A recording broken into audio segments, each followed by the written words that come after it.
My name is Sarah, and I am 38 years old.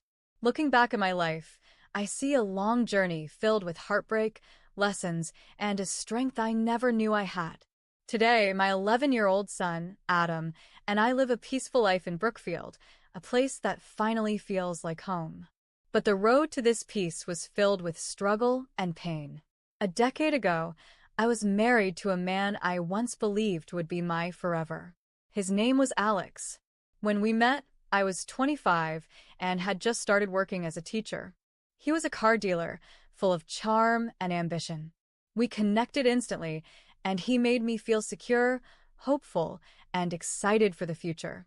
When Alex proposed, I was overjoyed. He promised that we would build a beautiful life together, just the two of us. But there was one important thing I needed to ask before we got married. Alex, I asked one evening, will we be living with your mom after we get married? He laughed and shook his head. No way. She loves her independence. Besides, I know how to set boundaries. I trusted him. His mother, Mary, had lived alone since her husband passed away. She seemed nice enough, so I thought everything would be fine. I had no idea how wrong I was. The first month of marriage was wonderful. Then things began to change. At first, everything seemed normal. Alex and I enjoyed our time together, settling into our new life as husband and wife. But just a few weeks after our wedding, small things started to feel off. It began with unannounced visits. One quiet afternoon, Alex and I were relaxing at home when the doorbell rang. I wasn't expecting anyone. Who could that be? I muttered. Alex just shrugged and got up to answer the door. When he opened it, there stood his mother, Mary, smiling brightly, with a pie in her hands. Surprise! I thought you two might like some dessert, she said cheerfully. Oh, that's really sweet of you, Mary, I said, forcing a polite smile as I took the pie from her hands. At first, I thought nothing of it. After all, a mother visiting her son wasn't unusual. But as the weeks went by, her visits became more frequent. What started as occasional drop-ins turned into long, unexpected stays. She didn't just bring food anymore. She started demanding meals and suggesting we have dinner together every week. You really should cook more often, Sarah, she remarked one evening as I prepared dinner. I'd love to come over and help you. I felt trapped. Oh, that's okay, Mary. I've got it covered, I replied, keeping my voice light. But deep down, I felt suffocated. I had imagined a life with my husband, not a life where his mother would constantly interfere. I tried to talk to Alex about it. Can you talk to your mom? I asked one night after she had stayed way too long and had a little too much wine. I really need some space. Alex sighed. She's just trying to bond with you, Sarah. It's not a big deal. But it is a big deal, I insisted. I need my privacy. He promised he would talk to her. But nothing changed. In fact, it only got worse. Instead of improving, the situation only got worse. Mary's visits became daily occurrences. She started showing up unannounced, walking into our home like she lived there. At first, I tried to be polite, hoping she'd get the hint. But she didn't. I often found myself pacing the floor, dreading the sound of the doorbell. Whether I was working on something important or trying to enjoy some quiet time with Alex, I knew she would show up, loud, energetic, and completely ignoring our boundaries. One afternoon, I had just settled down with a book when the doorbell rang again. I took a deep breath before answering it, already knowing who it was. Sure enough, there stood Mary, holding a bag of groceries. Hi, dear. I thought I'd stop by and make dinner for you too, she said, brushing past me before I could even respond. Mary, that's really kind of you, but I already planned dinner, I said, forcing a smile. Oh, nonsense. I'll just add to it, she said cheerfully, heading straight into the kitchen. I clenched my jaw. I wanted to scream, this is my home, but instead, I swallowed my frustration and let her take over my kitchen.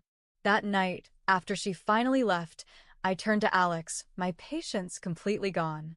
Alex, this is too much, I said, my voice shaking. She's taking over our lives. He looked uncomfortable. She means well, Sarah. She just wants to help. I don't need this kind of help. I need space. I need to feel like our home is actually ours. I said, my frustrations spilling out. I'll talk to her, he promised. But of course, he never did. Weeks passed, and Mary's presence became a constant part of my life. I felt like a guest in my own home. My anxiety grew every day, and I started feeling completely alone. And then something happened that changed everything.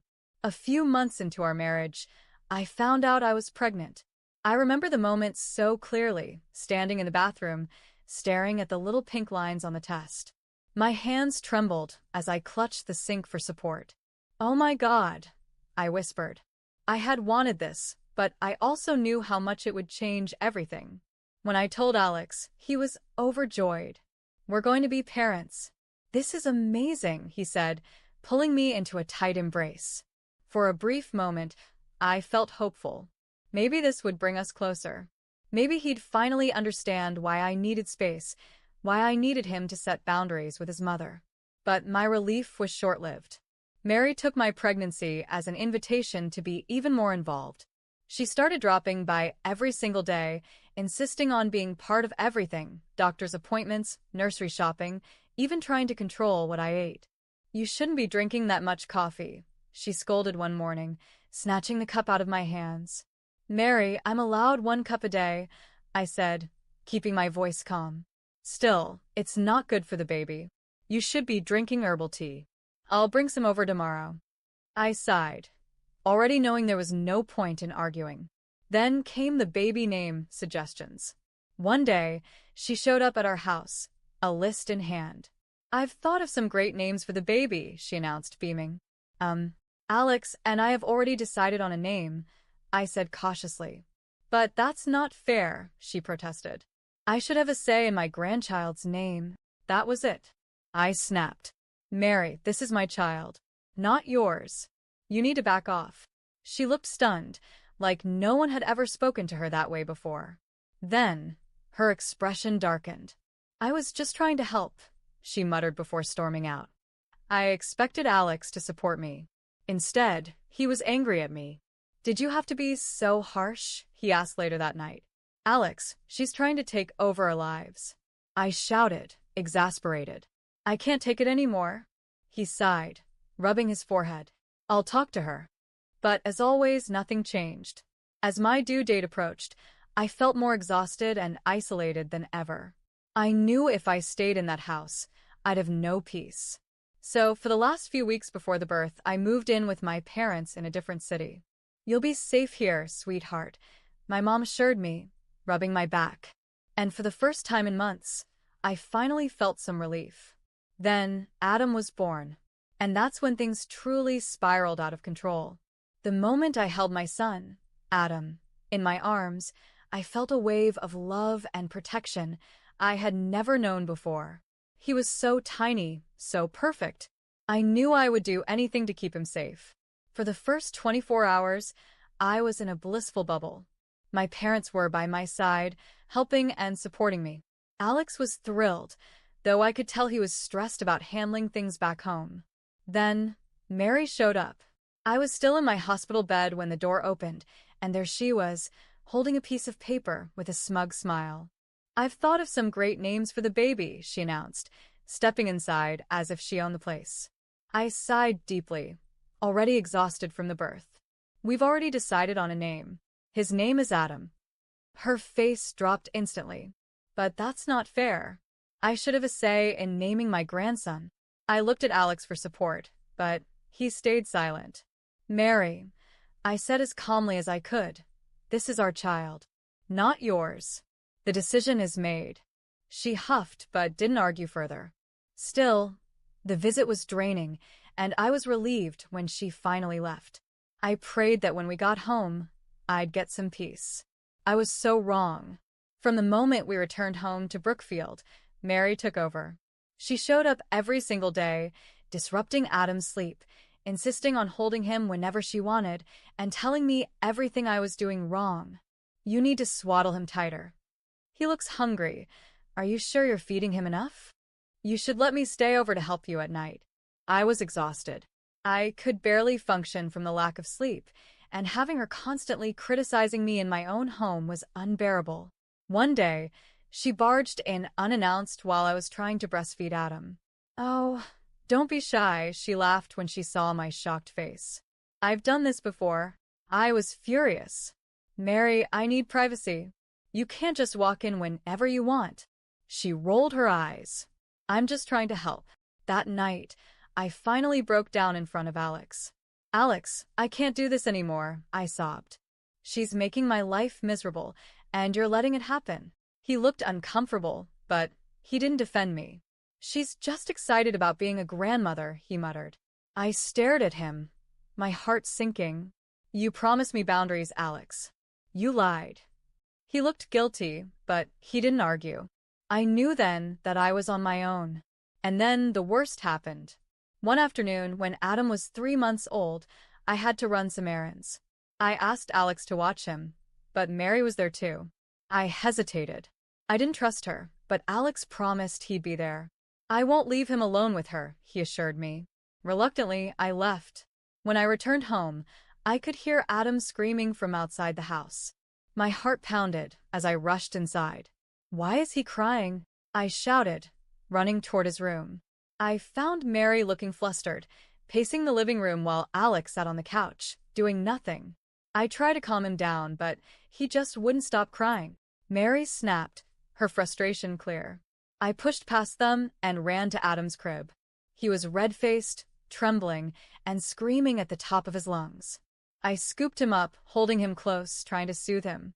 "What happened?" I demanded, my panic rising. And then I saw it.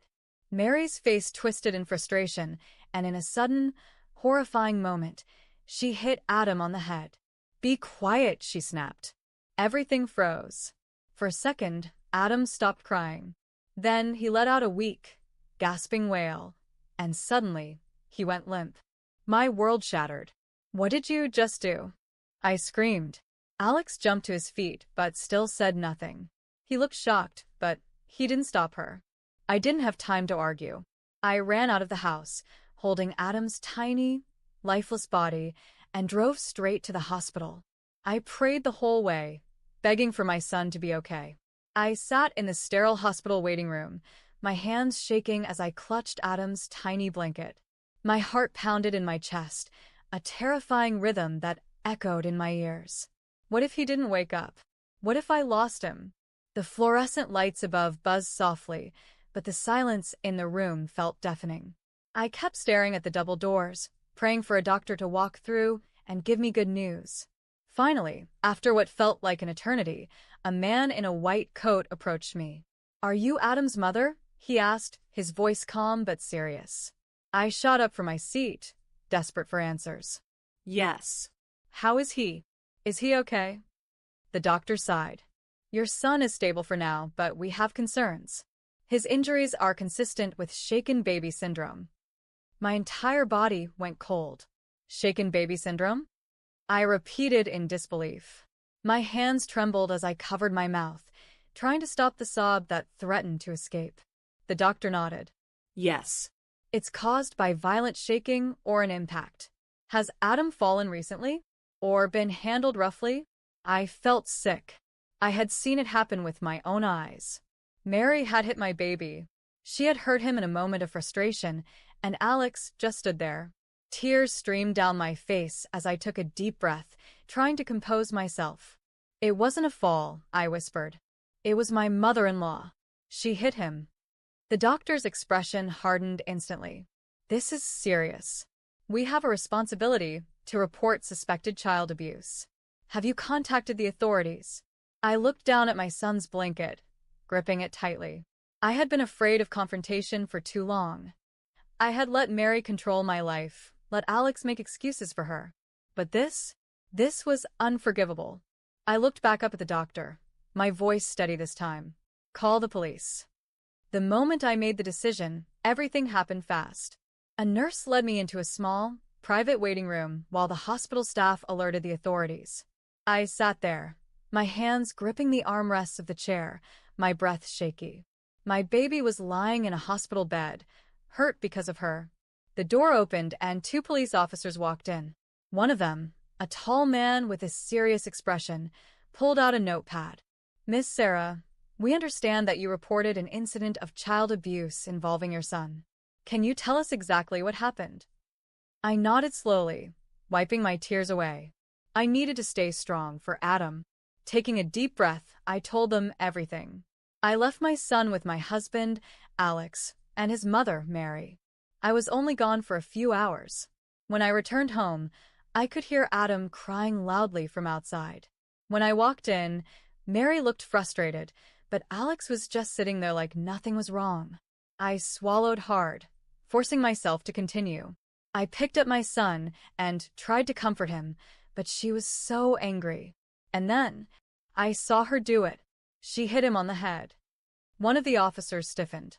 She struck an infant. I nodded, my voice breaking. Yes. And right after that, he went limp. I rushed him here as fast as I could. The officer exchanged a glance with his partner before turning back to me. We'll need to speak to the doctors and examine his medical records. If the injuries match your statement, we will proceed with an arrest. A lump formed in my throat.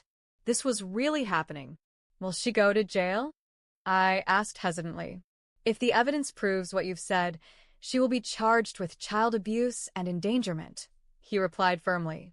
She could face prison time. I exhaled deeply, a strange mix of relief and fear washing over me. One more thing, Miss Sarah, the officer continued. Where is your husband in all this? You said he was present when it happened. I felt my stomach tighten. He saw it. I admitted, my voice barely a whisper.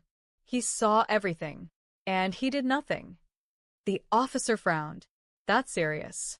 If he knew his mother was harming the baby and failed to intervene, he could also be held accountable. I looked down at my lap, my fingers twisting nervously. I had spent years waiting for Alex to defend me, to stand up for me. He never did. And now he had failed our son. This was the moment of truth. Do you want to press charges against him as well? The officer asked. I took a deep breath. I already knew my answer. I sat there, staring at the officer. His question echoed in my mind. Do you want to press charges against Alex as well? Alex. The man who had promised to protect me. The man who had vowed to be a good husband, a good father. But when the moment came to protect his own child, he did nothing. I felt a lump in my throat. Miss Sarah, the officer prompted gently. I lifted my head, my voice calm but firm. Yes. I want to press charges against both of them. The officer nodded. We'll proceed with the investigation. For now, we'll need your official statement in writing. Do you feel safe returning home? Home. The place where my baby had been hurt. I shook my head. No. I can't go back there. Not while he's still there. Do you have somewhere safe to stay? I thought about my parents. They had always welcomed me with open arms. I had stayed with them before Adam was born, and I knew they would take me in again without question. Yes. I'll go to my parents' house, I replied. The officer stood up. That's a good decision. We'll notify you once we've made the arrests. In the meantime, focus on your son. I nodded, holding back tears. I looked toward the hallway, where my little boy lay in his hospital bed, hooked up to machines that monitored his tiny heartbeat. I had failed to protect him before. I would never fail him again. Later that evening, I sat beside Adam's hospital crib, gently stroking his little hand. His breathing had stabilized, and the doctors assured me that with time, he would recover. I had just started drifting off when my phone buzzed. Unknown number. I hesitated before answering. Hello. Miss Sarah, this is Officer Bradley. I wanted to inform you that both Mary and Alex have been taken into custody. I let out a shaky breath. They're both in jail? I asked, my heart pounding. Yes. Mary was arrested on charges of child abuse and endangerment. Alex is being charged as well for failing to protect his child and being complicit in the abuse. I covered my mouth, tears spilling down my cheeks. It was finally over. I also need to inform you that Mary is denying everything. She claims Adam must have fallen out of his crib, the officer continued. I let out a bitter laugh. Of course, she was lying. But the medical evidence supports your claim, and your testimony will be crucial in court, he added. I nodded, even though he couldn't see me. I'll do whatever it takes. That's good to hear. Stay safe, Ms. Sarah. We'll be in touch soon. I hung up, my hand still shaking. For the first time in years, I felt something I hadn't felt in a long time. Freedom. The trial process was long and exhausting. I had to relive everything. The intrusion, the emotional manipulation, the way Mary had slowly taken control of my life. And worst of all, the moment she had hit my baby. She sat across from me in the courtroom, her expression cold and unremorseful. Alex, on the other hand, looked defeated. He wouldn't even meet my eyes. The prosecutor laid out all the evidence. The medical reports, the hospital records, my statement, the doctor's testimonies. When it was my turn to speak, I took a deep breath and looked straight at the judge.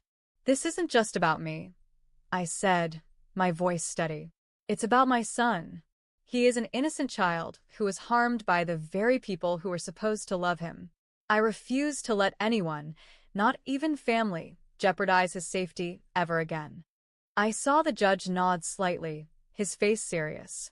After weeks of testimony, the final verdict came. Mary was found guilty.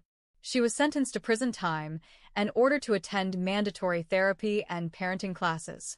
Alex was given a lesser sentence, but he was stripped of parental rights until he could prove he was capable of protecting his son.